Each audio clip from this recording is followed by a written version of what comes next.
I am the Director for Post-Secondary Success and the University Center. Welcome to day one of Colts-CON. We are happy to have you here at our opening session and the artist panel featuring Yosemar Reyes, Ivan Reyes Martinez, and Cici Carpio. So, next slide. So what does it look like for the next hour and 30 minutes? We will do an introduction of Colts-CON, the President's welcome from President Jamila Moore, staff introductions, and the peer leader introductions, and also community expectations. And we will then launch into the artist panel. Next slide. All right, a few announcements. This session will be recorded. Questions will be entered, addressed through the Q&A chat. There will also be time for open Q&A at the end, and the PowerPoint slides and recording will be available through the Colts-CON Canvas portal. I would now like to introduce Diva Ward, Director of Student Success. Good morning, everyone. Welcome to Colts-CON. We are so happy that you are able to join us this morning. We are so excited about this Colts-CON week. We are hoping that you all get every bit of the experience that we have planned for you. My advice for you for the week is to come, show up, participate with us, soak up all the great information that we have for you. We want this to be such a rewarding experience. Colts-CON was designed to prepare you for college, to prepare you for this coming fall. We are so excited that you are able to join us. At this time, I'd like to introduce and welcome Dr. Moore, who is our college president, who will be giving you an official welcome to our wonderful few days of Colts-CON. Welcome, everyone. Thank you for that, Diva. Welcome, everyone, and welcome to Kenyatta College. Welcome to Colts-CON 2020. I know that this is probably not the ideal forum for us to engage, but we are very happy to have you here in our virtual welcome in our virtual box here, and welcome to Colts-CON. I also would like to just say that I am a product of community colleges. I too am a product of a program very similar to Colts-CON. I participated in a summer bridge program. Had it not been for programs that allowed me to have access to college and allowed me the support that I needed and student services support, I would not have been successful in my college career. So I wanted to say welcome and to congratulate you on making a great decision to join us here at Colts-CON at Kenyatta College. This is an opportunity for you to learn not only about the process, but to get the support you need to be successful as you navigate through so many different courses. But our goal for you is that you will complete your courses successfully and be able to obtain the information you need to make the transition and to obtain the grades that you need, but also to be successful on what we call your academic pathway, and to engage with other students, meet more of our staff and our team. Our team is here to ensure that you are successful, but also to support you in every facet of your academic career and to answer your questions. So once again, welcome to Kenyatta College. Welcome to Colts-CON. I hope that you enjoy your week, and we are so excited that you have decided to join us. Thank you so much for being here.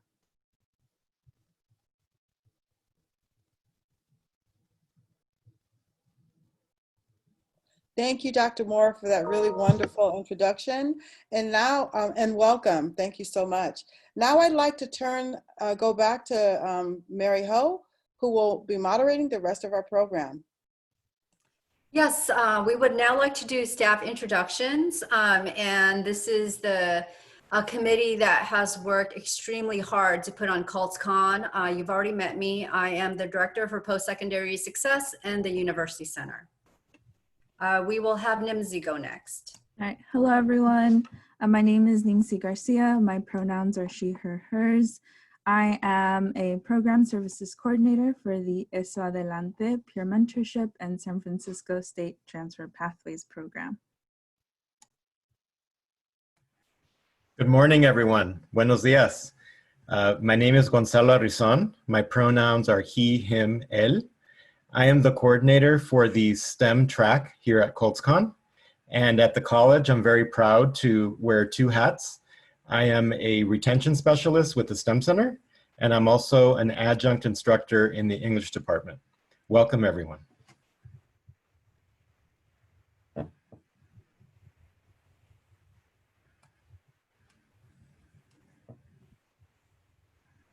Melissa, do you want to introduce yourself?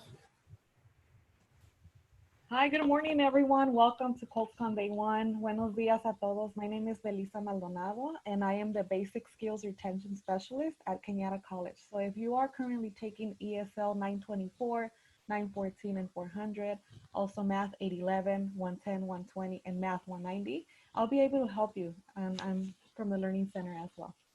Good luck, everyone. Good morning, everyone. My name is Candace Johnson. I am the Program Services Coordinator for our Bridge to Opportunities and STEM Peer Mentorship programs. And I'm so excited to have you all here with us, and I hope you all have a really great week. Hello again, everyone. I'm Diva Ward, and I am the Director of Student Support. I also I direct the Learning Center. I also direct our JAM programs and tutoring, peer mentoring, all of those things that happen inside of the Learning Center. Happy that you are able to join us today. I hope you have a wonderful few days.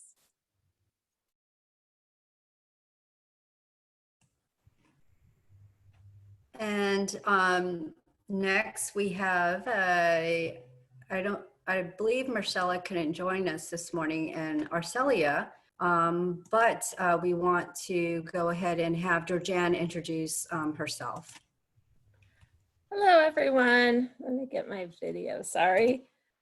Hi, everyone. My name is Georgianne, and I am the STEM Center Project Director.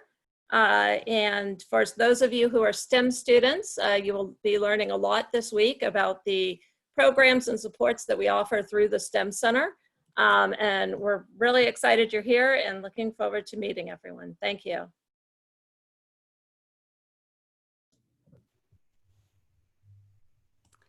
Next slide. Great, thank you to our staff for all your hard work. And of course, we want to introduce our wonderful peer leaders. And if we can start with Adrian. Hi, everybody. My name is Adrian Afif. I use the he, him, his pronouns, and I'm the student body president. Hi everyone, my name is Julie Montian. My pronouns are she, her, hers, and I'm animal biology major.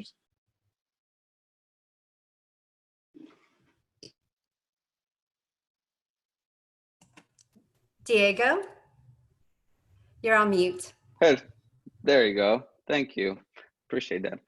All right. Hello, everyone. My name is Diego Ceballos. I am a student at Kenyatta College, currently transferring. I'm work for VTO, which is Bridge to Opportunity, and I'm a mentor there. And I look forward to meet some of you guys. Thank you. Hi everyone, my name is Nicole. I'm a biology major, as I also work for Bridges to Opportunities Peer Mentor. Hi everyone, my name is Paloma. I'm one of the peer mentors.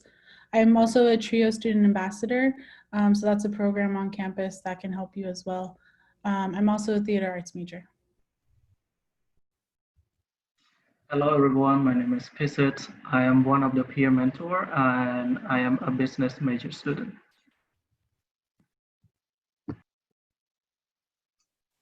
Hi everyone, my name is Yolanda. I'm a peer mentor for Bridge to Opportunity and my major is civil engineering.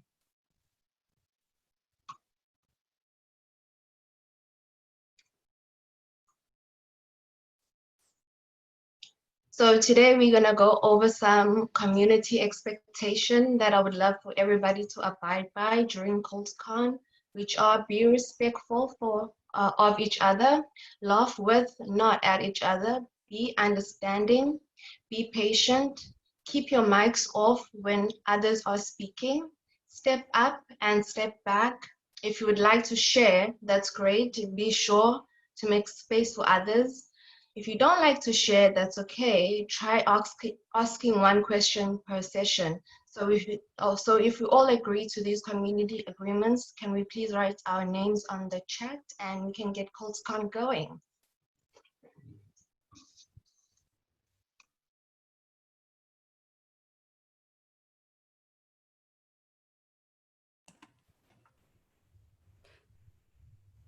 Great, thank you for that, Yolanda. I'll give just a few more minutes before we go into the artist panel for you to confirm your community agreements.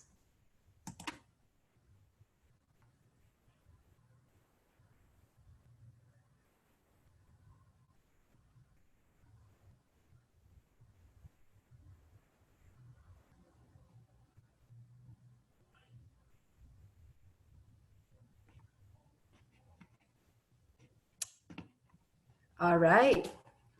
So moving on, we are very, very excited to invite 3 artists to our Colts-CON this year. We're excited for them to share their art and to share their stories, right, their narratives with us today. Next slide. I would like to introduce Yosemar Reyes. He's a nationally acclaimed poet and public speaker. Yosemar explored the themes of migration and sexuality in his work. The advocate named Reyes one of the 13 LGBT Latinos changing the world. Please welcome Yosemar Reyes. Buenos dias, good morning everybody. My name is Yosemar Reyes. I am tuning in live from San Jose, California. Due to COVID, I decided to return to San Jose, which is the hometown where I was raised. I'm based in Los Angeles, but been going back and forth, so now I'm here. I'm a poet, I'm a writer, and I'll start off with a poem and then get a little bit more into my process and what is it that, you know, the themes and the topics that I discuss in the work that I do. This is titled My Revolutionary, as a poem that I published in a book that's about 10 years old already for Colored Boys Who Speak Softly. And it goes like this. You tell me you don't like the city, that these buildings, this concrete numbs the senses, cages the spirit, and baby, your spirit was meant to be free. You, my love, were born to be revolutionary. Free like tobacco you offer to blow blessings free, like palabras sagradas que salen de tu boca y las rimas femeninas y masculinas that you bust here on stage. You are my revolutionary, not a guerrero, but a healer, because in times of conflict, mi rey, you heal. And more than body, I must agree with you that you are spirit, because more than your flesh, I'm in love con el corazón que tienes. You are the reason why I love men with noble hearts, the reason why I don't mind sharing a bed with someone. For men like you, I will ride a million BARTs, get lost in Oakland and find your house beneath the brightest star. Mi vida, you come from tierra, where the spirits of those who fail to cross over Rome. You come from el desierto, but baby, we all know you are not deserted. You got me, and together we are 4 spirits, like the 4 directions. You have the creator behind you. You're his creation, his masterpiece, and in journey you are traveling, you have managed to leave your footprints in my heart. I carry your breath in my hair, your teachings in my 2 spirit. You are fluid, como los ríos que nuestra gente ha cruzado. You remind me that the only possessions we have in this world are our bodies and our voice, and the combination of the 2 must be used to honor the spirits of los antepasados. This life is a ritual, and in its sacredness, I'm so glad I'm able to hug you. You are my revolutionary, and as you make your transition back home into the arms of your mother, into the lips of your father, I ask that you take this poem with you. I ask that you take up memory in me with you. Plant these en la tierra que te vio nacer, en esa tierra que ha sido bautizada con la sangre sagrada de nuestra gente. And I will assure you that wherever you be, this love will sprout on you. Como el sol por las mañanas, this poem will shine on you. Now go to wherever home is, knowing that in San Jose, you live a Brambo that has nothing but love and respect for you. In the meantime, I will stay here in this city, in this cage, singing and singing till the system crumbles, till borders break, till the earth shakes and our people become awake. I will be here singing and singing until the day we're all free to return home. So that's the poem. I wrote the poem a while ago. So a little bit about my upbringing. I was originally born in the state of Guerrero, Mexico, which is southern Mexico. Migrated to the United States at 3 years old, and we landed in Eastside, San Jose, which, if you are familiar with Eastside, San Jose, I grew up in a predominantly Latino community.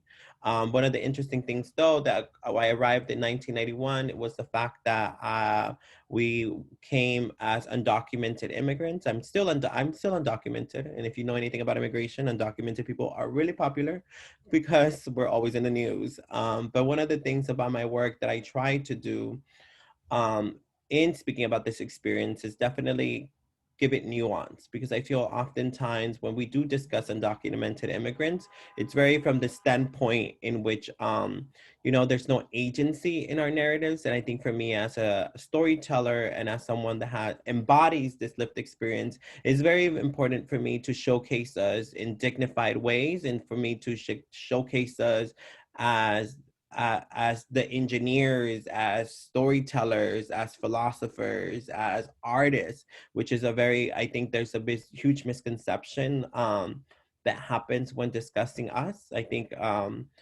being that we've kind of been conditioned to consume these really horrific stories regarding undocumented immigrants, I think there's still, sometimes it feels like people have become desensitized to these narratives. So for me as a storyteller, that has been my focal point in elevating these conversations. I also happen to be queer too. So when I was 16, it was very interesting because I was in high school. I went to a Latino charter school, but there was no, I came from a Spanish speaking monolingual household. There was no language to articulate, right? The way that we can do it in English, because in English, you can say, I'm queer, I'm undocumented, and have that be a source of empowerment.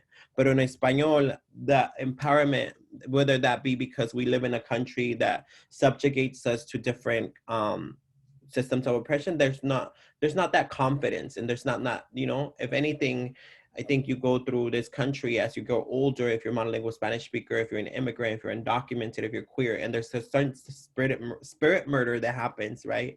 And I think for me, in reading books and becoming well-versed in English, I was able to kind of grasp who I was and stand firm in that. I'm also a product of community college. I went to Evergreen Community College because at the time, there was no funding for undocumented people to go to school. Now, thankfully, we have the California Dream Act that helps us pay for school. I eventually transferred to San Francisco State. I decided to stay and become an English major. I majored in English with an emphasis in creative writing. Once I graduated from San Francisco State, right now I'm trying to figure out if I want to do an MFA program and get my MFA. My ultimate dream would definitely be to teach about literature and books. And thankfully right now I'm really happy and honored in saying that the fact that I work for myself, I've been able to kind of create a body of work there. I can travel. Before COVID, I was traveling all over the country, kind of giving different lectures and showcasing a lot of the work that I do. Most of my work is online. I have a lot of videos that I produce that you can check out on my website. But yeah, and if anything, my main focus is definitely staying rooted in the specific of my experience. And I feel like by me being able to talk about where I come from a point of dignity and strength, I think I've been able to connect with the rest of the country. So my hope would be that if anything, someone that might be undocumented or queer, or come from a place where your identities are not celebrated and honored, that you would be able to experience my work and be like, actually, I feel very connected. And it's actually one of the biggest lessons that I learned is that all the things that I grew up thinking that were negative things about me, growing up poor, growing up an immigrant, growing up queer, are actually my biggest assets, right? And I think we call that cultural wealth. I may not have had access to a lot of things institutionally, but if anything, I have the lived experience and the knowledge for me to step into a room and know that I can connect with different types of people because I have that cultural knowledge now. So if anything, that's what I'll leave you with. So gracias and look forward to your questions. Yosemar, thank you for sharing such a powerful, culturally affirming piece, and also really centering your identity in that as well. Thank you, and we look forward to hearing more about who you are and your work after we showcase Cici Carpio. She paints people and places working towards a more dignified existence that Yosemar also mentioned. And her work has been produced and exhibited in Cuba, Fiji Islands, India, Mexico, United Kingdom, and the United States. She received the New York Foundation of Art Immigration Artist Fellowship. Please welcome Cici. Good morning, and thank you for having us here. Always a pleasure to be able to speak with young folks, chasing their dreams, and also like seeing other fellow artists like Yosimar, who I'm a big fan of. So it's an honor, and I'm really excited to be here. As Mary mentioned, my name is Cici Carpio. I'm a painter, an illustrator. I paint walls, I paint murals. I consider myself a visual storyteller, painting stories and histories and messages, predominantly of people of color experience. I immigrated in the United States when I was 12, and as an Indigenous woman in this diaspora, I think this is my way of reconnecting back to where I'm from, and also to be able to share our unique stories to these new communities or to all the different communities, so that we could celebrate our differences, but also to see how similar we all are. I'm living now in Oakland. When I first got to the United States, I migrated to San Francisco, right in the heart of the Mission District, and moved around a little bit, but now back in the Bay Area. So I'm here, I've been back here for close to a decade now, but I think the best way for me to really talk about my work is to actually show my work. So maybe we can get the slides started. And I think with the slides, we can just go ahead and click on it, I don't know, every 5, 10 seconds. This is a collaboration that I've done with, I'm part of also a collective called Trust Your Struggle. And we paint murals. We paint bigger than life images of our people, of our communities, and buildings on canvases, on walls, and really reclaiming public spaces, because so often we don't hear our stories. So often other people are telling our stories. And I think this is our way of reclaiming public space, but also a way to reclaim the stories that we want to share and the stories that we should be telling. So a lot of my muses and my inspirations comes from people I know and communities I'm part of. Predominantly working class people of color, because I think there's so much that we need to celebrate, and there's so much magic in our existence. So I'm able, through paint and through drawings and through painting, I'm able to add colors and lines to really kind of highlight how unique and special our communities are, our culture, our practices, our resilience, in order to be able to survive in a foreign land, but also things that Yosimar also mentioned, you know, the different oppression that we face, and that we've resisted, and that we survive, and that we thrive, and that all of those things should be celebrated.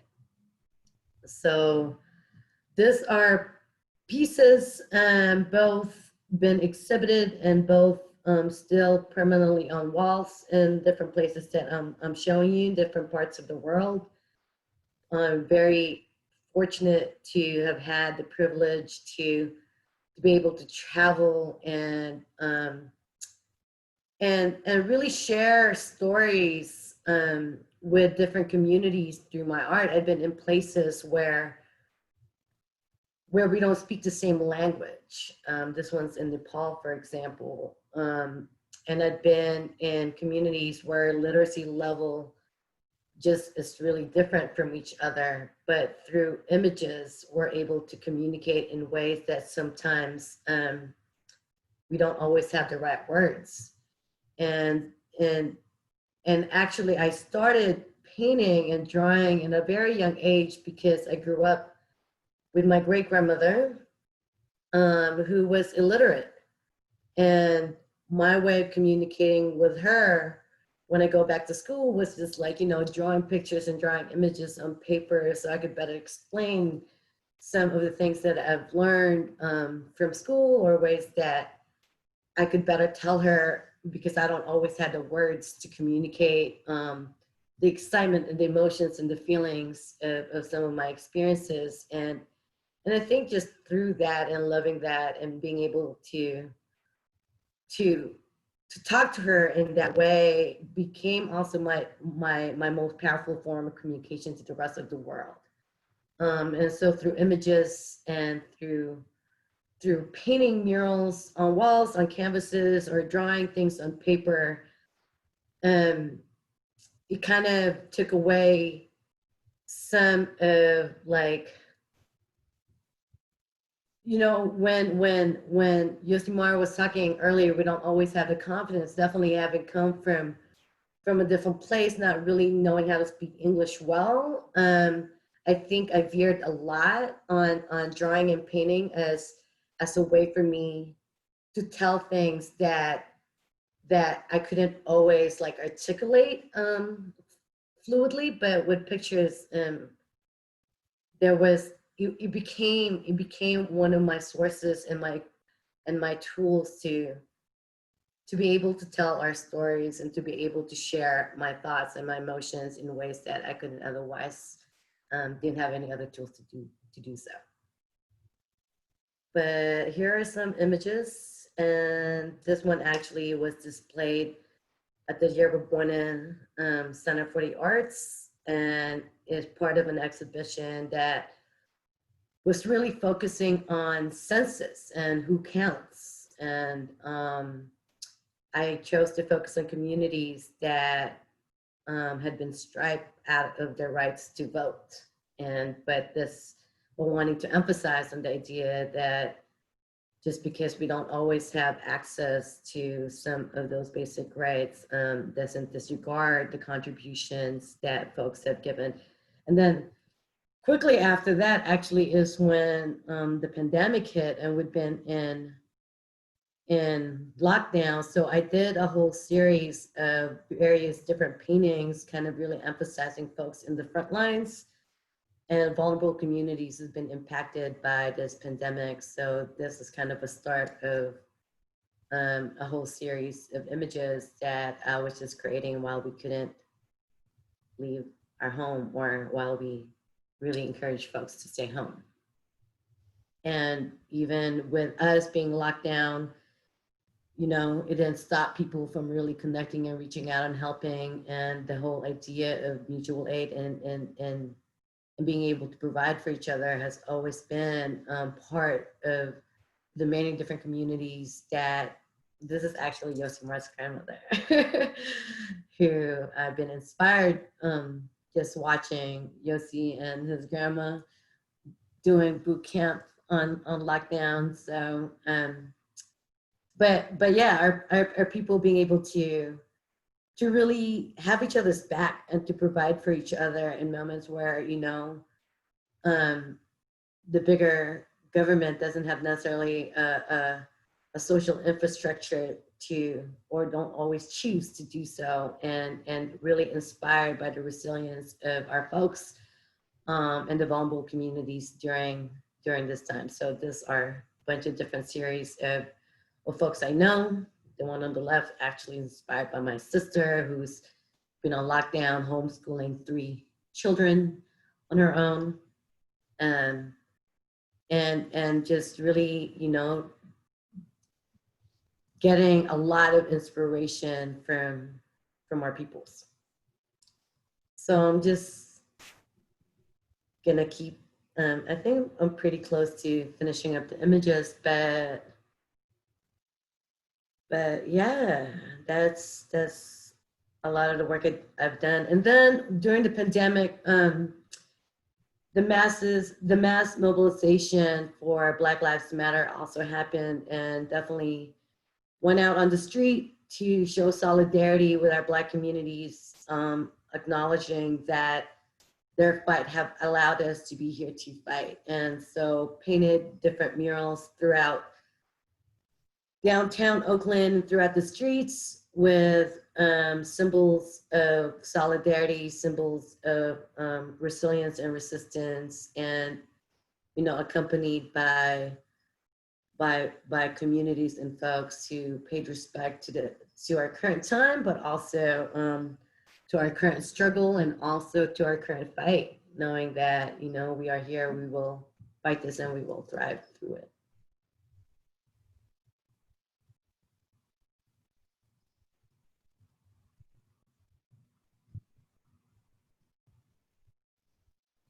So these are some of the images with some young folks inspired by different communities, in collaboration with different communities throughout the Bay Area. These are Palestinian folks, and this is actually in Palo Alto, painted Sada Shakur with my 14-year-old niece, along with 16 other artists to write Black Lives Matter in front of City Hall. And that's mainly it for right now. And I'm definitely excited to hear any questions that folks might have, but thank you. Thank you, Cece. That was very visually stunning, and even virtually, I just felt the impact. So thank you for sharing and storytelling through your art, right? So thank you very much. Last but not least, we have Ivan Reyes Martinez, accomplished musician, music engineer, producer. Ivan possesses solid music education and commercial recording industry. His musical collaborations have premiered on labels like Sony, Latino, Universal Music Group, Major Films. His earliest productions also made appearances on Billboard's Hot New Singles list and the most popular iHeart radio stations. Please welcome Ivan Reyes Martinez. Hey, how's it going, guys? Thank you for having me. It's an absolute pleasure to share this moment with you guys, especially because I am from Redwood City. I was raised here since I was 2 years old, and I actually attended Kenyatta College many moons ago, but it was a wonderful experience for me growing up in obviously here, a predominantly Latino neighborhood in the unincorporated area of Redwood City, which is called North Fair Oaks. I grew up here from two immigrant parents who worked day in and day out to keep a roof over the heads of myself and my two brothers. I was very fortunate to have great mentors around me all my life. And I think that's really been the key to many of my accomplishments. And first and foremost, my parents just being those leaders in my household. Dad was always out working, like many of my peers. And my mom always understood that I needed to be a part of something, right? And so she always found those extracurricular activities that were going to keep me engaged and keep me focused. And I've always had a very competitive nature. And so when I found that, my mom found that school was starting to get a little simple for me. I was like a little kid genius. I was like, okay. My mom said, I have a little something special here. So we're going to challenge you. You know what? We're going to put you in some music classes. We're going to put you in some sports. We're going to, challenge you this way and that way. I loved it and I took it on. And now it wasn't until high school where obviously it's important years as you're transitioning into kind of a young adult that I kind of started not having the same success in school. So I want to say I was about a C average student, but it was the reason why was because I was distracted with a dream my entire time. I was so focused on, I loved making music so much that it's what I was in and day out. And I remember telling my parents, like, this is what I want to do with my life. I love it so much. I don't even care if I get paid for it for the rest of my life. This is what I love and what wakes me up every single morning. And so the beautiful part about that was that my parents, they said, you know what, we're going to support you. Like, if this is what you want to do, then go for it. Go get a taste of what the music industry is like. Go get involved, go do this and that. But at some point, you're going to want to come back and you're going to need an education. So we'll be here waiting for you. And so at that time, I remember growing up in high school, I got introduced to a local nonprofit that had a very small, tiny recording studio. It was like a keyboard and a few instruments that they gave us access to it. And it literally changed my life, because ever since the day that I was introduced to this space, I never looked back. I always worked on music for at least an hour, 2 hours. Sometimes I'd get lost in there 3-4 hours, or I'd lose track of time. And I fell in love with it so much that I started, maybe it was I got introduced to the organization my freshman year in high school. By the time I was a sophomore in high school, I had songs on a lot of local radio stations, which were like your 94.9s, your 106 KMELs, your Hot 105.7s, and stuff like that. And so the music industry, sorry, there's a siren here. As you can tell, I haven't left Norfolk, so I'm still out here, you know. So the music industry, it's so crazy. There's no formula to it. It's just kind of built on, you know, folks' reputation and commodity and who's hot, who's not. And so it's crazy. It's a dog-eat-dog world. And so at that time, I remember coming back from traveling to New York and Los Angeles and all these places where I got to work in really big recording studios. And I remember just saying, you know what, I kind of miss being a regular 20-year-old or a regular 18, 19, 20-year-old. And I kind of want to spend some time with my family right now, maybe just be normal for a little bit and stop traveling so much and working in the music industry. And I remember getting involved back in the community with some nonprofits, and I started a music program.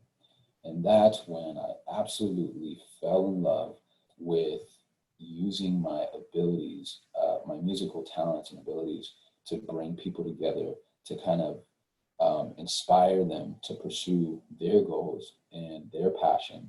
And I fell in love with just having those personal relationships with folks, and working in small settings and creating something in a small little room, and bringing sort of everyone's talent and putting it together in a project and then sharing it with the world.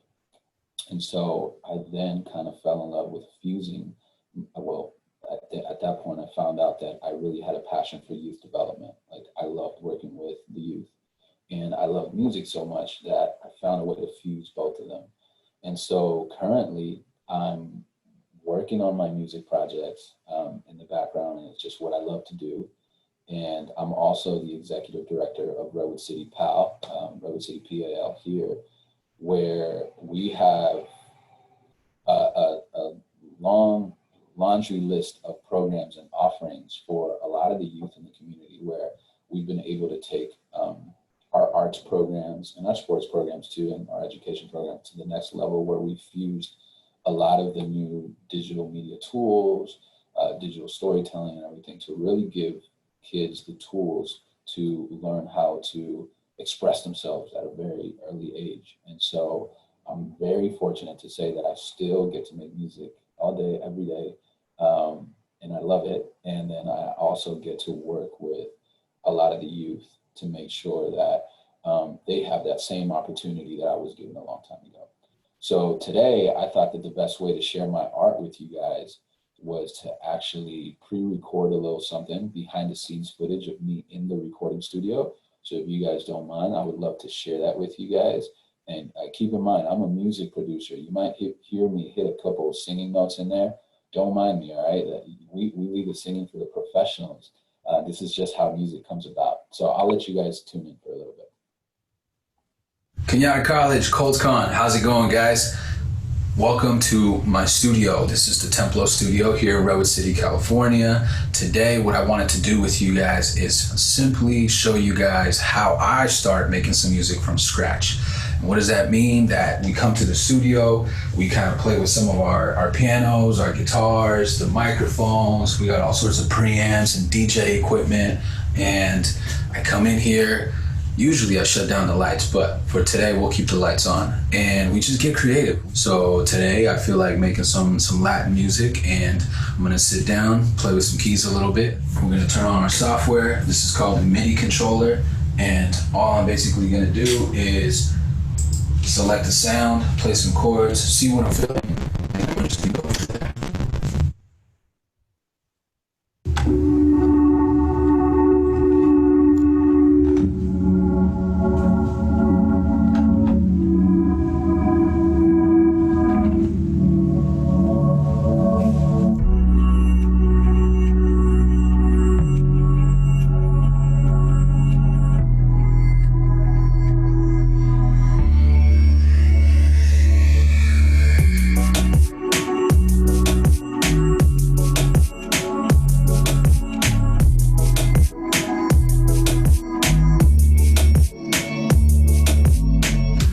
a little bit more time is when you're actually in the booth and you're listening to see what sort of emotions are evoked from what you've created, and then you just kind of blurb out some melodies, and you shout and you say whatever, and then later on actually comes the lyrics.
Formula and process to it. Some people will start with the lyrics. Some people will start writing words and saying like, I want to write a song about this, and then find the keys in the piano or the chords to accompany the words that you've already chosen. So my process is start music first and then see where my mind and my vocals take me. And then after that, I cut a demo like I did right now, and then I'll send it off to somebody who has a way better voice than me, and hopefully they can, write some nice words to it, or we can co-write it, and then the song goes out there. Hope you guys enjoyed it.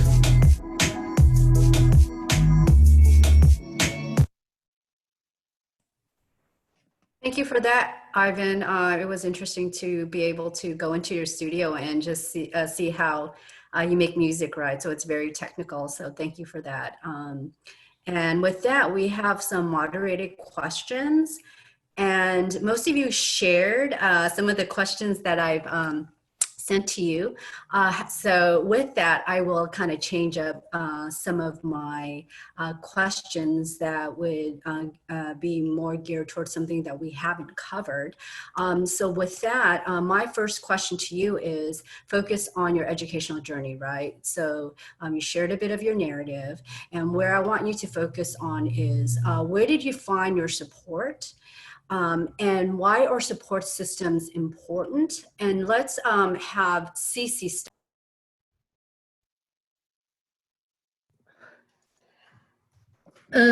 Thank you, Mary.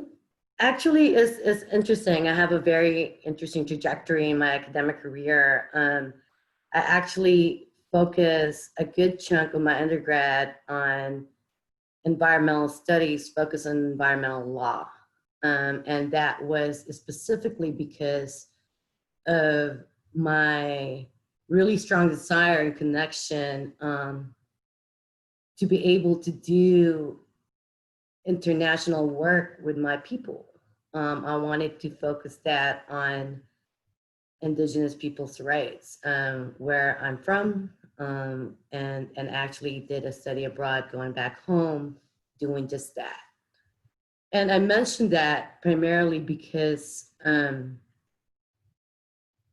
I find that a lot of the drive that I've been able to pursue that particular part of my study is the same drive that allows me to pursue what I'm doing with my art, which is essentially the love for my people and the love for my community. So I did that in my undergrad and was focusing on that. And then I realized when I came back here in the United States and continuing my studies, I didn't really like law or I didn't like the law that we had to work with. And I think the biggest part of navigating my path is figuring out what other tools or equipment I have to do that similar work. And I found that through creating art, creating mural. It's a different tactic, but I think getting our stories across and getting our voice heard is kind of the main inspiration and drive to be able to do the work that I'm doing now.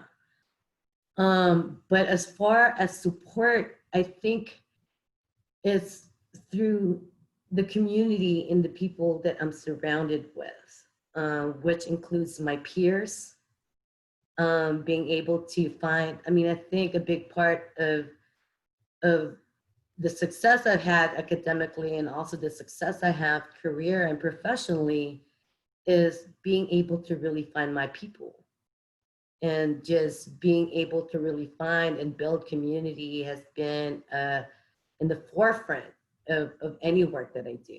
As an artist, and the type of practice that I have as a muralist, it's all about building community and doing collaboration and sharing what our collective experience we want to share together. And it's not easy. And I want to be straight up honest with that. It's not always easy. There's a lot of, disagreements that happen sometimes, whether it's just like aesthetics, whether it's the message, whether it's concept. But I think that is all part of it. Is knowing that we all are coming from different paths and different thoughts and different experiences, but the magic happens is when we can figure out the different pieces that actually fits them together. And it's such a gratifying, beautiful thing to be able to do that artistically, but in a bigger scope, to also be part of a bigger movement. That I think for me, acknowledging that my work is bigger than just myself as an artist is something really powerful, and something that has allowed me to continue this work and to be able to be constantly motivated and inspired, and just, my peoples and my community has been my biggest ammunition. So I think that as young folks continue on their studies, trying to figure out how to plug that in within what they are going to be doing professionally, what's been consistent with my journey is that I've always been, I think I've always had the desire, and I always had to drive, and I always made it a point to be able to do this work in representation of a collective, of something bigger than myself, of a community that I'm part of, and my muses and my inspiration has always have also been my source of support. So it's kind of this very reciprocal relationship that my subjects of the artwork I produce have also been my biggest motivator. Thank you, Cece, for that. Yosemar, same question. So in your educational journey, where did you find your support, and why are support systems important? I think for me, my educational journey was very interesting. I've always excelled in school. I've loved books. I've loved, reading and knowledge. I think for me, the challenge was in the fact that as an undocumented immigrant, it was very hard for me to figure out a way to find resources or figure out how to navigate, especially being first generation immigrant, I have nobody to really turn to. It's not like my parents can help me how to navigate schooling. But I think one of the important things for me was very much to use my voice and become my own advocate. Like if I did not know something, I knew that there was somebody in school whose job was to help me out and to let me know. So for me, it was very much important to kind of step into that realm and become my own advocate, because a lot of times what ends up happening is that because we do not ask, people don't know what you need, right? So I think it's very important for me to also understand that the folks that are in administration or in schooling in these programs, their job is to be there to assist you. And for me as a student, for me to ask, and they can direct me to the programs or what is going to be able to assist me. So I think within schooling, that was part of my support network. And I think in general, the other folks was definitely meeting other people that were in the same predicament as me, other students that kind of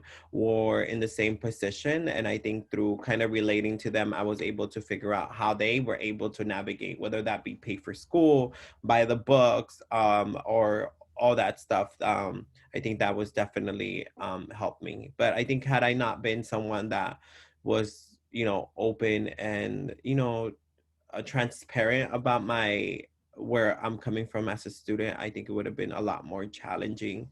But yeah, that's kind of how I navigated schooling. Thank you, Yosemar. Ivan, same question. Your support system, why is it important? How did that impact your educational journey?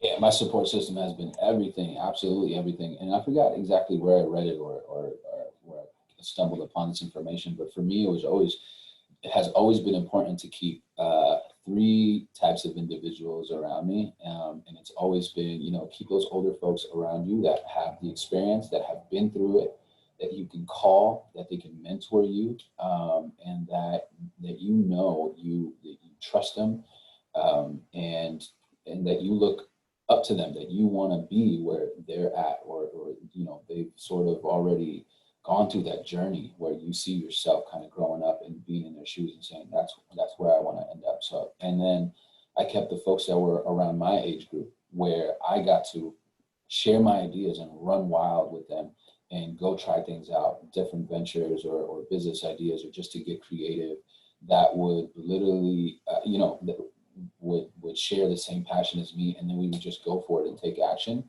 And then at the same time, keep those younger folks around me in which I could be of support of, right? Because if I think about how much help I've needed, I always remember to look back and say, all right, there's somebody out there that is literally going through what I went through 5, 6, 7, 8 years ago, and I can share some insight with them. And not only that, they always kept me fresh on my feet and allowed you to, they just kind of re-energize you as well. They remind you what it's like, to kind of go through some of these things and the struggles, and also remind you what you've been through and to feel accomplished as well. And so for me, my support group has always consisted of those different generations around me, and people that I really keep close, and I pretty much trust to go through to and for these, with any challenges or even joys that are happening within my life. So that's really been my support group. Thank you for that, Ivan. You've all talked quite a bit about your career journey, your art form, and what inspired you. And with that, Cece mentioned that it's larger than her, and community is, at the foundation of what she does. If you haven't had a chance, if you can share, and this is kind of looking at it in a different way, if you've ever felt discouraged in some ways to discouraged while pursuing your dream, right? Whether it's your educational journey or your career journey, what motivated you to just continue, right? So we talk about community, we talk about that support group, but was there something else that really kept you going? And with that, let's start with Cece. No, definitely. I mean, I think, both academically, like I was kind of good at it, but I also had my limitation I still, at this day, I think even my English right now is still fairly limited, and still figuring out on navigating that. And also as a woman, being on the street, doing street art, doing murals. I mean, I feel like we always have to work twice, 3 times as hard to even just get the respect of like, oh, you're not just good for a girl. And definitely have been in my path of like, been doing this for so long that I'm able to, not have to, I can do this work without feeling like I have to consistently prove myself. And I think I think with that question, with all these different things that is constantly coming at us and putting limits on us, my love for the actual practice is what allowed me to keep going. My love to be able to be better on my practice, and being able to actually find a craft and a practice that I'm able to like be, I'm able to find my voice in, but I'm really passionate about. It was really interesting. At one point, I was visiting my mother years ago, and I was up really late, staying up till like 4 o'clock in the morning, painting on this canvas. And I remember her waking up and just kind of like being in the room with me and staring at me while I was doing this. And I didn't even realize that she was there until like minutes later, after she's been standing there for a long time, and just quietly said something, you are really passionate about this. You really love doing this work. And just kind of nodded my head. And she was just like, there's so many people who don't ever find their passion, and they spend their whole life looking for it. And I think she was really referring to herself. She immigrated here in the United States, have worked 3 different jobs, and left her children back home, like myself, to grow up with my great-grandmother and not to follow her 12 years later. And her whole life has been focusing just how to survive, and not necessarily knowing what it is that she is passionate about, what she is committed to. And I think for me, just being able to find that tool and find that practice has allowed me to be like, okay, well, I made this choice and I'm gonna keep going at it. And through that process, being able to hear from other folks in other communities other folks in my communities that, this work actually have allowed them to get their voice and our stories heard together. So just even that alone, I think, allowed me to continue pursuing this work and continue to make it happen, because, and that's kind of what I meant earlier when I feel like it's definitely something bigger than myself. Like, yes, it's great to be able to provide a visual art piece that speaks to folks and folks can relate to, but essentially it's also what's been giving me power, and is what's allowed me to heal in my own process of my life journey. Thank you, Cece. Yosemar, same question. When feeling discouraged, what keeps you motivated to follow your passion, your dream? Yeah, I think for me, it has been other people. I think if anything, my encouragement has come from other people that saw some sort of value in the work that I was producing. I think one of the things that was very important for me is like definitely seeking, I think I've had some pretty amazing folks that I've kind of looked for as mentors. And I think for me, one of the things that's very interesting that I'm very much aware of is that when you grow up within certain limitations, or even growing up poor, growing up within poverty when itself, right? You cannot, when you grow up poor, it kind of, I always say this, it polices your imagination simply because you are mostly concern over your immediate needs. What immediate need can I get met, right? So when you're focusing on that, your energy is not really focusing on dreaming or aspiring to things, right? And I think that was one of the biggest problems that I had, that I was more focused on meeting immediate needs, and I'd never really sat down into my thought process of go to school. My dream was to go to UC Berkeley. I was more like, oh my God, if I go to UC Berkeley, that's going to be it, right? But I also understood that that was not, for me, I felt like it wasn't real for me because I didn't have money to go to school. So I'm just going to I applied to 2 schools, San Jose State and San Francisco State. I got into both. But one of the things that I made sure to realize was that if I go to San Jose State, for me, it meant that I would stay in San Jose, and it also meant that I would stay in the same neighborhood that I came from, and it also meant that I would be around my family. I love my family, but they're immigrants with their own burdens and troubles. So for me, it was very important to like take myself out of the environment that I already know and go to someplace different. And I think by me even going to San Francisco State, which is it's not relative that far from San Jose, but it was a different environment because now I'm on my own and I am only accountable to myself. And I think that's also like the difference between also being an immigrant student is that sometimes choosing schooling can sometimes seem between a selfish decision as opposed to you helping your family. But it's also important for me to realize that by me going to school and excelling academically, it opens up the possibility of opportunities for me. And then if I do come back, I'm a bigger asset to the infrastructure that's my family. So I think for me, it was definitely making that choice. And I think right now my drive is definitely my family. I'm my grandmother is 85 years old and I'm her caretaker. And now I'm like, okay, I'm definitely seeing the shift in becoming like a caretaker and be like, listen, I want to make sure that my drive is always to kind of make sure that we're good and that we are taken care of. And yeah, and I think I've had mentors all the time that I would tell them like, oh, I want to do this. And they're like, it's too small. Maybe you should think of this.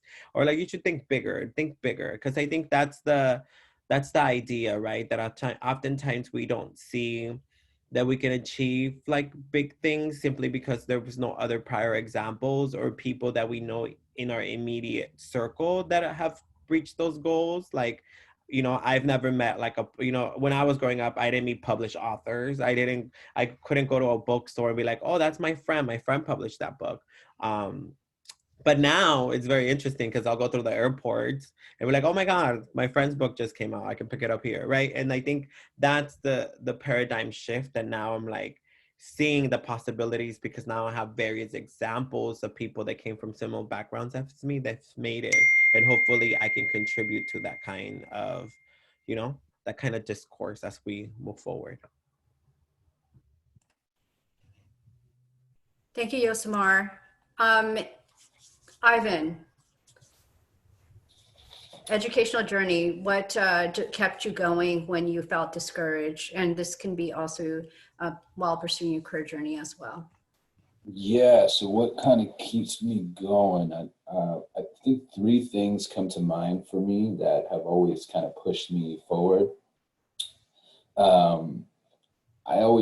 To be honest, I've always known in life that nothing worth it comes easy. So in our culture, we love to work for it, right? And so we know that there's gonna come hard times and a lot of challenges that come with whatever field that you're in. But if you honestly love it, you're gonna accept that challenge. You're gonna take it on, and you're gonna go for it. And it's this like sort of boost of energy that kind of lives within us, right? And if you're really not feeling that adrenaline and that push and that motivation then it's probably not what you really should be looking into.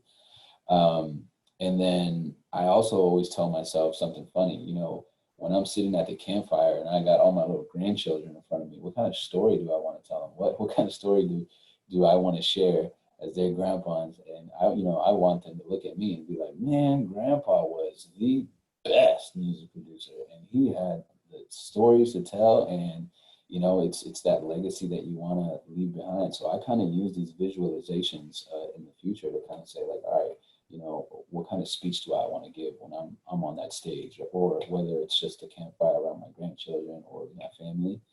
And lastly, like being in the music industry,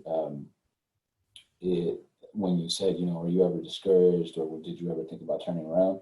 I still do every day. I hate the music industry, but for that very same reason, I'm in it because I hate it and I love it. It's a love and hate relationship. And so, and it's a very emotionally taxing one too. But then at the same time, it's those emotions and those challenges that I'm able to then channel through my art. Like I'm able to go to the recording studio and then play the piano, play the keys or whatever instrument I'm feeling it. And sometimes, I'm not even gonna lie, like sometimes I'm in there, I'm recording stuff and I'm playing for myself. Like I just hit the right chord. And sometimes I can feel the little, you know, goosebumps, or I could feel a little tear coming down, and I'm not even like thinking about nothing. It's just so emotionally like relieving for me that, and I'm like, wow, like this is what I'm supposed to be doing right now. It's what I'm supposed to be creating. Or certain pieces remind me of people that I'm thinking about what they're going through, or because they inspired me, it might be a joyful moment, whatever it is. And so those three things really keep me in tune and in love with what I do, and they give me enough energy to push forward through the challenges that it has brought. You know, I mean, think about it like this. Um, and plus, Drake made it very cool to be in tune with your emotions. So now everybody in the music industry is doing it. You know, you're in a field where you might have the really talented 14, 15-year-old kid who just bought a keyboard and is in his computer and recorded something, and then he goes viral and he blows up, and he has no understanding of the business or the marketing that has to go behind that stuff. And then you have you're competing against the folks that have had a solid foundation in the industry and established themselves for 15 years. And so there's such a wide range of competition, and you got to figure out, like, you in the industry really got to figure out to yourself, like, what does success really mean to you? Because I have friends who will travel the world and only make $40,000 a year, but they're performing at gigs all over the country, and they absolutely love it, and they're happy because they're living their dream, right? And then I have other friends who won't even share certain pieces online, or because they're just so focused on landing that placement, which we call, which is you know, landing a track on a big project that's, you know, headed to do some big numbers or whatever. So everybody sort of has a different measure of success. And so for me, I kind of figured out at an early age that for me, my measure of success is just like, are you inspiring folks? And are people, you know, can they relate to you and your story? And are you staying true to your roots and being there for others? And so with me, that's what has kept me going. Thank you, Ivan. And with that, I have one more question for the panelists, and I'll have Yosemar and Cece answer this question, and then we will open it up to Q&A. So prepare your questions if you have one for our panelists. So the last question directed to Yosemar and Cece, which and how are your social identities reflected in your artwork? And why do you think it's important to center your identities in your art? So with that, let's start with Yosemar.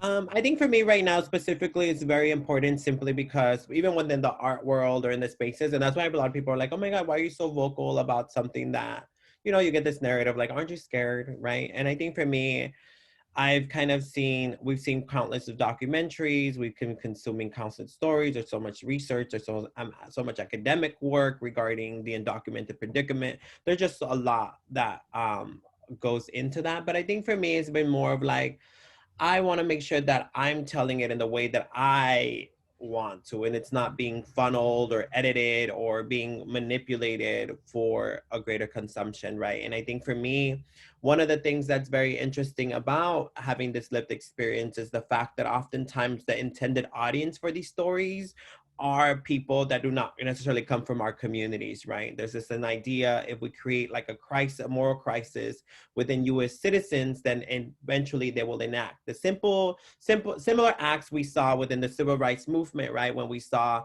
these strong images of activists being, you know, especially right now, it's very interesting because we're living during the Black Lives Matter movement again, right? That these social movements are resurfacing. But I think for me, what's very important, I was very aware that the audience wasn't us. And I think for me, as someone that would come back to the community I grew up in, is the fact that a lot of undocumented immigrants don't have artwork that focuses on them, and not focuses on them as in like another ICE raid, right? But focuses on empowering their spirits. Who is focusing on building the self-esteem of our grandmothers, of our aunties, of our uncles who are used to being subjugated at work, who is kind of creating bodies of work that's letting them know, like, Duke, it's okay for you to ask people to respect you. And I think for me, that was why I decided to become more vocal and decided to be more unapologetic about stepping into my role and they say, yes, I may be undocumented, but that's not mean that you can patronize me. This does not mean that you can exploit me, and does not mean you can intimidate me. I'm standing here as a full ground and as anybody. And I always start my talks like that. I'm about to speak about immigration. It's such a polarizing political topic, but I'm just letting you know that I'm not trying to convince you of anything. If you strongly believe in caging children and separating families and importing human beings based on a social security number, there's nothing I can do for you. You need to take that up with God. So I'm very unapologetic about saying that, but I do so because I feel it's very important for our communities to see examples. And in terms of queerness too, where's the last image you saw of a queer Latino that was not the pun of a joke, or a queer Latino, also in Espanol, because in Espanol, all the negative connotations that we get about queerness are, humor, people to make fun of, right? And I think for me, like, I think we're living, well, the beautiful thing now is that we're living in a time that people have access to themselves and people are creating new languages, right? Like the term Latinx, all this stuff, like there's new language that's coming out of the need to define for oneself what's been lacking for centuries. And I think I'm really excited about this time and moment as an artist, as an English, as someone that reads, as someone that loves language, that we're existing in this time where people are really challenging what has been the norm for so long. And we're creating new realities and new possibilities for, the generation that's to come. Thank you for sharing that, Yosemar. Cece, same question. I mean, I think Yosemar adequately stated some of the similar thoughts I had, but I think to simplify it for myself, it's like I paint what I know, which is essentially my experience and the folks and the people around me. So whether that's intentional as kind of like center of my work, I mean, it's kind of my go-to is I paint the experiences and the stories and the faces and the places of things that I know or things that I've had experience with and familiar with, because those are the stories that I'm more familiar with knowing, and also those are stories that I don't hear anywhere else. But beyond that, I think with our current time where, identity politics is definitely still in the forefront of a lot of the different upheaval that's happening at this time, because we're, as a nation, as a society, we're still within just in the surface of that, where racism is still very much present and still exists. I think it is important to reclaim our identity, who we are, where we come from, and the uniqueness and the specialness of how that shapes how we see the world and how we navigate in it. And that essentially is kind of just my point of reference, is because it's not just like I'm painting something that I don't know about, but I'm painting something that I'm experiencing and I'm navigating through, and I'm just fortunate enough to have a tool to figure out, a tool to release as I sort out like how to navigate kind of the paradigm in which we're in at this. I mean, both historically, but also where we're in right now. Thank you, Cece, for that. We have about 10 minutes for open Q&A. So if you're interested in asking a question, you can type it in the chat box, or you can raise your hand, and I will call you to ask the question.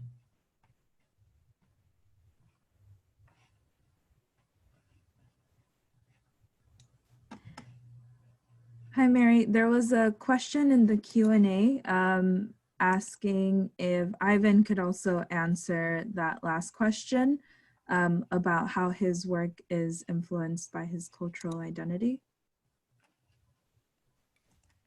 Ivan? Yeah, I can totally answer that. I can totally answer that. So growing up, I mean, that was actually one of my biggest battles in the music industry, for the simple reason that whenever I walked into a recording studio, or whenever we presented music to some of the big music directors for radio stations, you know, to be honest with you, some of the responses that I would get sometimes is that I was too urban for the Latino music stations, and I was too Latino for the urban stations. So I'm like, then where do I fit in, right?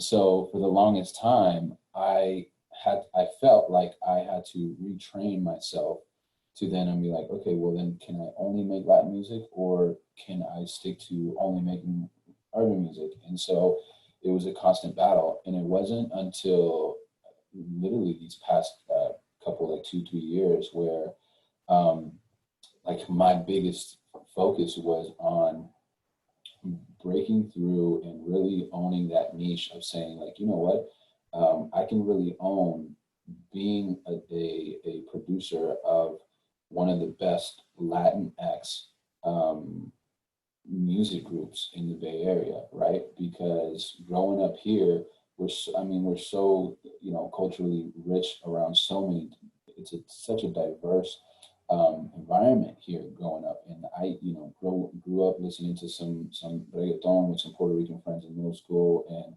the Polynesian population here that's so close to the North Fair Oaks area, and with some reggae and the R&B tunes and the hip hop. And so, I mean, this is just who I am. And so we kind of just rebranded and stamped our Templo music brand, and saying like, hey, like if you want that Latin flavor, that Latin inspired flavor in the different types of genres, then we're the team to go to. Like I'm the producer that you want to work with, because that's the flavor that we're bringing, and that's who we are. We're not too Latin for whatever it is, or we're not too urban for that group. Like this is who we are, and this is what we can bring to the table. And if you want to collaborate and have that style and that vibe to your music, then join the team. Our doors are open. And so we just owned it, and we're running with it. Thank you for that, Ivan. And I do want to address, there was a question asking why cover Yosemar and Cece's social identities in their artwork, and not necessarily give Ivan the space to chat, and definitely not in any dismissive way.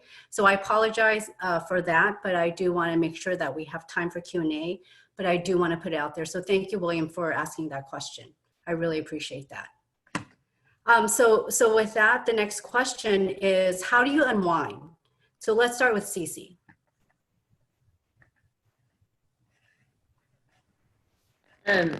I think I'm still figuring that out too. Yeah, but to be honest, I think it's like pacing and balance is something that I go back and forth. I struggle. Some days I'm really good at it, and others I'm not so good at it. But I'm really fortunate enough to be surrounded by friends and family who are, as I said, super supportive, that checks me and like, oh, you're doing too much. And being able to know and receive that. And also just really recognizing, you know, because this practice, it's my visual art is both my professional practice, but it's also, you know, my personal healing practice. And sometimes I do have to really work extra harder to distinguish which part I'm doing, because the grind is real. Like, I mean, I've definitely had like months and months and months where I didn't even have weekends, because on top of my regular job, I have this other project and this other project that's overlapping. But I think being able to really check in with yourself and knowing, you know, what capacity, checking in with myself and knowing what capacity I have during a given moment of time is very important. And having a really kind of, having a practice that would allow you to, one, whether it's you know, meditation, whether it's taking a walk, whether it's surfing, which has been kind of my thing for a while. Whatever it is, I think it's really important to balance just the whole mind, body, and spirit in doing this work, because this work does involve all of those realms in order to do it, you know? It's my livelihood, but it's also a reflection of my life and my communities and my politics that I'm putting out in the world. So all of that integrated into one. So finding a balance to know when to kind of step back and take a little break. And I think that actually only feeds the work so much better, so you can present it in a way where I'm in my full self. And one thing that I also wanted to emphasize that was mentioned earlier, that's also really important, just in terms of support, but also in terms of how to unwind, beyond my friends and family, who's been kind of like my rocks. Similarly to Yosimar, I sought out mentors, and mentors who are able to kind of give me some guidance and words of advice, and models in which they've kind of, you know, how they've done it and how they've been able to survive it, but not only survive it, but how they're able to sustain their practice. So I highly encourage folks, it's to really seek it out, because mentorship is it's kind of like dating. Really, it's like you kind of have to find the right match. It's not like, oh, they're dope and it's cool, but there's a whole relationship dynamics, and there's a whole kind of like, you know, there's parts and pieces of it that works, and some parts and pieces that might not be in the path in which you want to follow, but they have been very significant in my path, in my journey, to be able to even know when it's too much, and what type of balance and breaks that folks are able to practice. So I don't always feel like I'm always hustling and always grinding. Yes, that's all part of the work. But if we're not able to actually enjoy the fruit of our labor, then sometimes you just really have to step back. What is our intent and purpose of doing, and what is our goal of actually doing this work?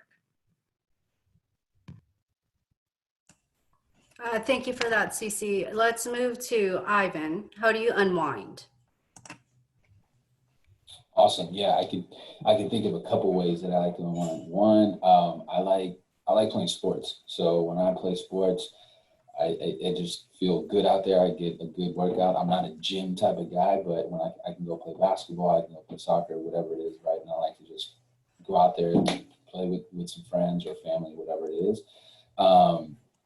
Honestly, of course, I Netflix and chill. And I love watching documentaries on Netflix. So that's like my real relaxed time, and just try to find something that I just love digital storytelling. So like, to me, that's awesome. And lately I said, you know what, I really got to find an activity that I love, even allows me to unwind from family, because sometimes you just need your own time. And so I've been out golfing, and it's like the only sport right now that allows you to social distance. And you're out there on your own, and then next thing you know, my family's out here with me now playing golf and following me around in my little carts. And as I'm out there just hitting these balls away, they're out there helping me find my ball, because I have a horrible stroke. So it's just been fun for me. It's definitely finding a time to be outdoors, and hanging out with some peers and some friends that always just bring the good energy. So documentaries, my golf, and hanging out with some good friends. That's how I unwind.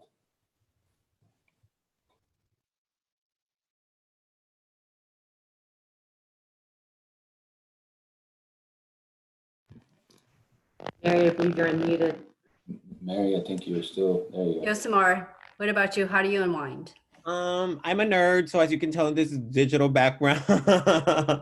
I actually find a lot of pleasure in reading. So I started a book club. So I have a book club where I give recommendations to people of like what books that are coming out that people should be reading. That gives me, makes me happy. I started jogging too, so I run a lot. which is something that I really got into because of this pandemic. I'm like, I gotta tire my body out so I can go to sleep.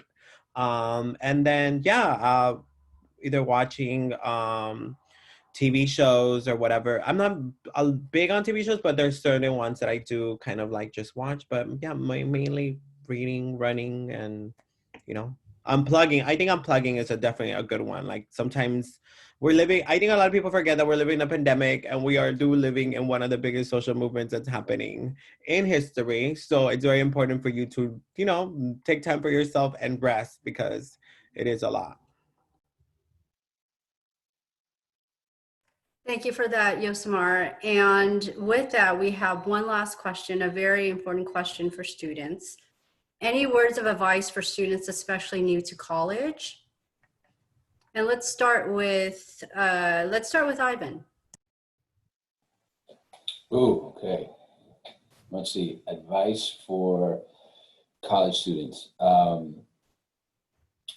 You're gonna look back in a few years and you're gonna be like, oh man, I remember being so worried and so stressed, and just look at me, I did it. Like, it's like you're gonna look back every 4 or 5 years from the time that you were facing, and you're gonna say, wow, I can't believe I really did it.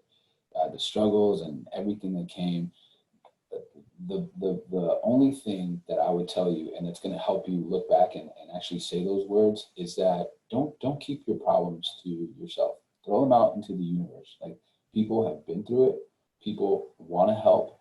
They're there to help. Some will help for free. Some are getting paid to help, right? But the help is there.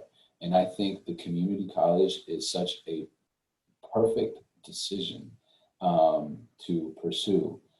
It was for me in my case, because when I went to the 4-year, I was lost. Like, I needed a relationship with my professor. Like, I couldn't be one of 50, 75 students and then be like 40 rows back. And I'm like, no, it just wasn't working for me. Like, I needed to know who was in my classroom and just still have that tight environment to continue to grow. And so, if anything, just be excited for the journey that you're about to take on. And I guarantee you, if you ask for help, whether it's at the campus or your friends, put it out into the universe, it will come find you and you will make it through. Thank you, Ivan. Cece, word of advice to those who are especially new to college.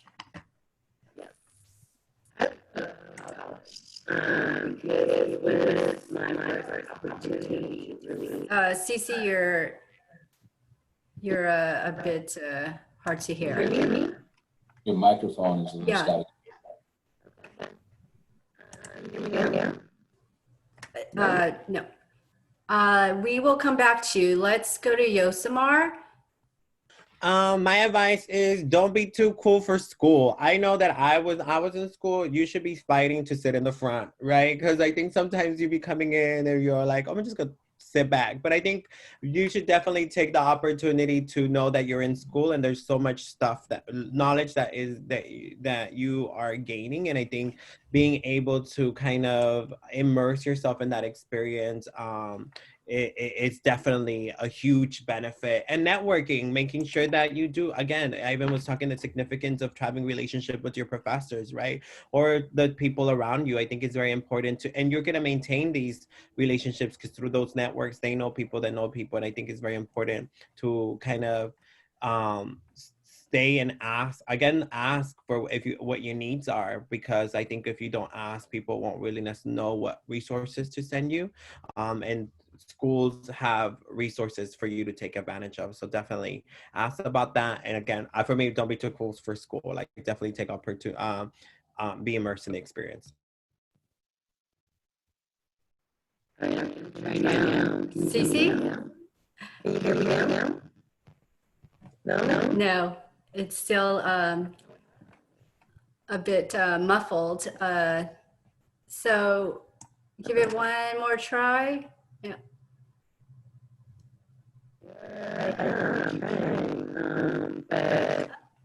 Okay. We might not be able to get your voice in for the last question. Or you can type in the chat. Yes, feel free to type in the chat.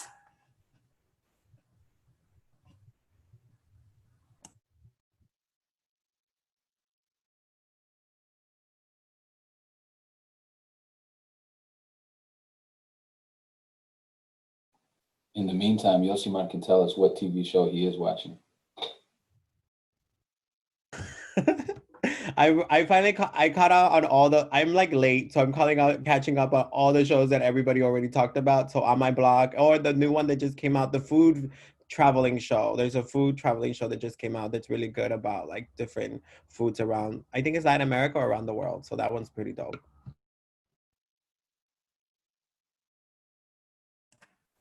Thank you, Yosimar, for sharing that.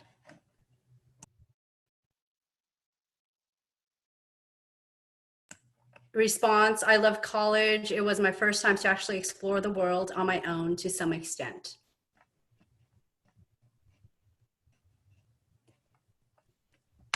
And many of us can relate to that, right?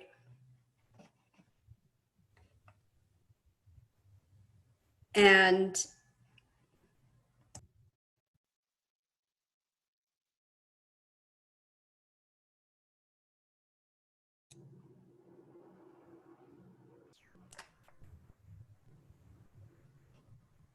so to use college fully, explore opportunities, networks, community, and yourself.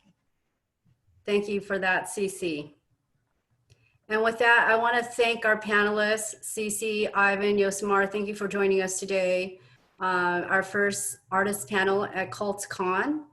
And to our students for being here, to our committee for really planning a wonderful 3-day Colts-CON. We're off to the next thing. I would like to call Candace up to transition to the next part of Colts-CON. Good morning, everyone.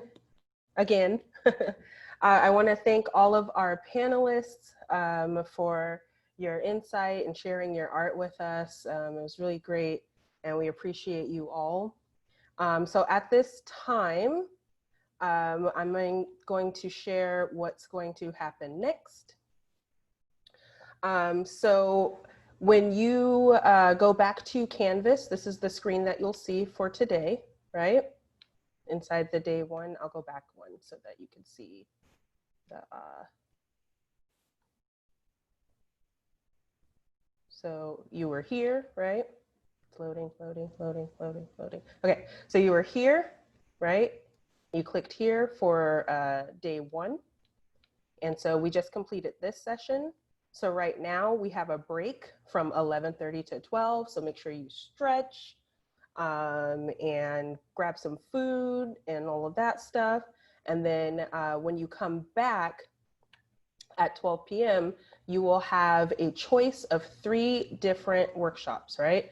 So if you are, we recommend for our new students to choose Navigating Kenyatta. That is where you're going to be introduced to a lot of different things at Kenyatta, and especially how to access things virtually, and you'll learn things like acronyms and things like that. We use a lot of acronyms in academia, and it's hard for us as staff to keep up. So it's really important for you to recognize some of those. And then if you are a continuing student, we invite you to join us at Thriving at Kenyatta. So this is for students who already have a little bit of experience here. And so you're just gonna learn a few extra ways to make your experience a little bit better, and you can work towards even higher success. And then if you are a STEM interested student, whether you are new or continuing, you might choose to go to STEM at Kenyatta, where you will learn about the STEM Center and all of the awesome things that the STEM Center has to offer. So you are not required to go to the track that you fall into. However, we recommend that you do because the information is tailored for you. But again, you can choose whichever one you want to. And if you decide to switch from one to another, that's okay as well.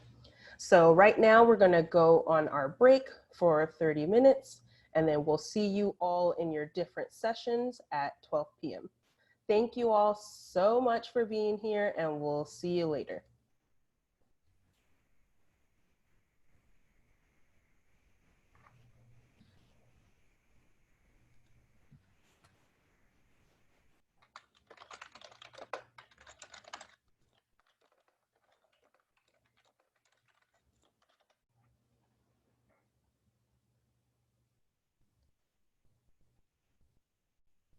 Thank you, everyone. See you later. Thank you, everyone. Everybody.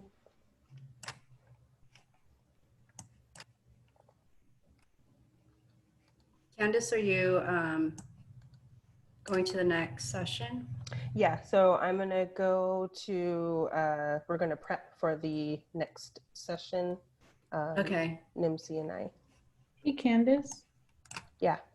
I noticed a lot of students don't know what STEM is. I saw that. So maybe we So can. maybe we can, we can type something up in the announcement. One of the staff will do that. Okay, sounds good. Mhm. Yeah, I'm going to go ahead and shut down the webinar. Okay, we're gonna close right now. Diego, if you have a question, you can WhatsApp Yes. me or text me. Okay, WhatsApp me or perfect. I'll text do me. that. Okay. Okay. Perfect. Bye-bye. Bye, everyone. Bye. Okay, I would like to arrange again to